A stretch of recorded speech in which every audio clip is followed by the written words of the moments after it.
First things first, you want to focus on your injury and locate exactly where the injury is. You could do this a couple ways. You could either seek professional advice or you could put yourself through some kind of mobility test. So a bit of a backstory here. I'm injured myself and I've got a very minor lat tear, and I wasn't 100% whether it was a pec tear or a lat tear. I feel a sharpness just under the armpit, so I wasn't sure if it was the pec or the lat. So once you locate your injury and find out exactly what it is, you got to find out what movements aggravate it, but you got to be responsible here.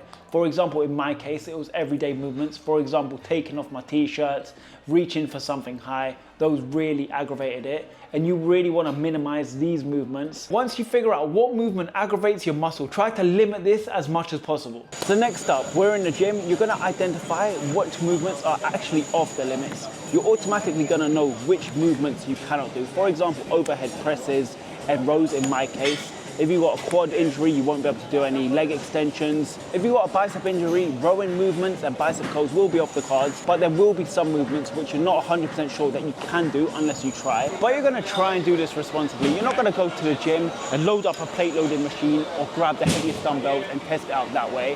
What you wanna do is grab something which is more or less an assisted movement, whether it's a pin slotted machine or a plate loaded machine, and go to the lightest weight possible and test out the movement that way. You're not gonna do no ballistic movements. You're gonna take it up nice and slow for a couple of reps to see if you get that slight pain there. We're gonna give it a go and see how it feels on mine.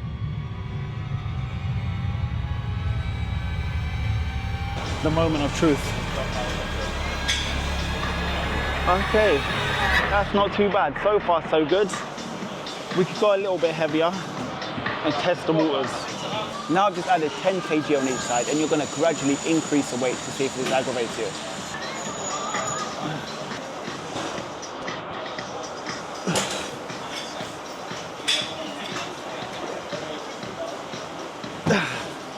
you. Looks like the incline pressing machine is all good. All right, so once we figure out what exercise we can and cannot do, we're gonna focus on what we can do and build a training plan around them. My current training split is some kind of push-pull legs variation. In this moment of time, back and pulling movement is completely off the limits.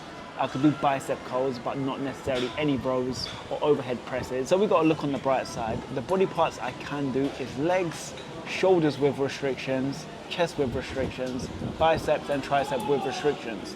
Overhead tricep training is completely off the cards for now. So I need to build a training program that works around legs, chest, shoulders and arms. And now I want to go 4 times a week, and I don't necessarily want to overdo upper body. It only makes sense to do a quad dominant leg day the beginning of the week, chest and triceps after, rest, shoulders and biceps, then a hamstring dominant leg day. Again, work around your injury, see what works for you, see what's completely off the table, and build yourself a little training program around this. If you need help doing so, click the top link in the bio and I'm more than happy to give you a hand doing this. I absolutely love paddle, but for the foreseeable future, the next 2 to 3 weeks, I've got to completely cut this out just because I cannot do any ballistic movements.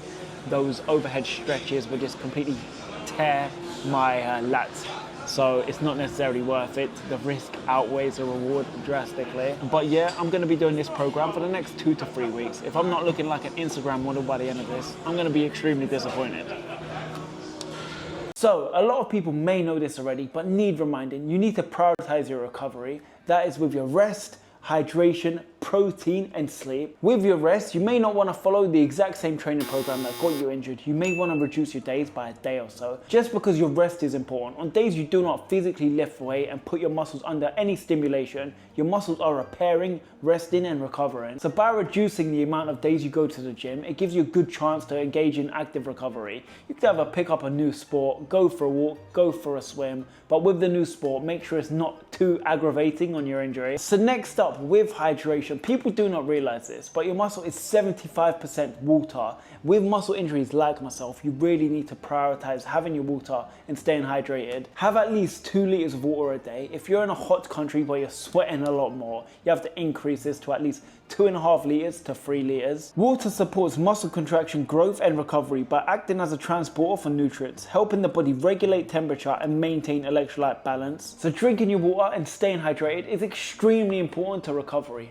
especially muscle injuries. So sleep is essential for muscle injury recovery because during deep sleep, the body releases growth hormone for tissue repair and growth, increases protein synthesis for muscle rebuilding, and reduces inflammation. Sleep is important generally, and I understand a lot of people's lifestyle, commitment, and priorities may come in the way of getting a good sufficient amount of sleep. But you need to sleep anywhere between 7 to 9 hours to reap the full benefits of sleep. For example, muscle growth, muscle repair, and faster healing. And finally, protein is crucial in terms of injury recovery because it serves as a building block for new tissue, muscle, ligaments, and tendons, directly aiding repair and minimizing muscle loss. So I personally follow the rule of 1 gram of protein per pound of body weight. For example, if you weigh 170 pounds, have 170 grams of protein that day. So by consuming a high protein intake could help stimulate muscle protein synthesis, produce collagen for wound healing, and support the immune system. So it's important that your protein intake is on point, especially when you're injured. If you found this video beneficial, give it a thumbs up and watch this next video.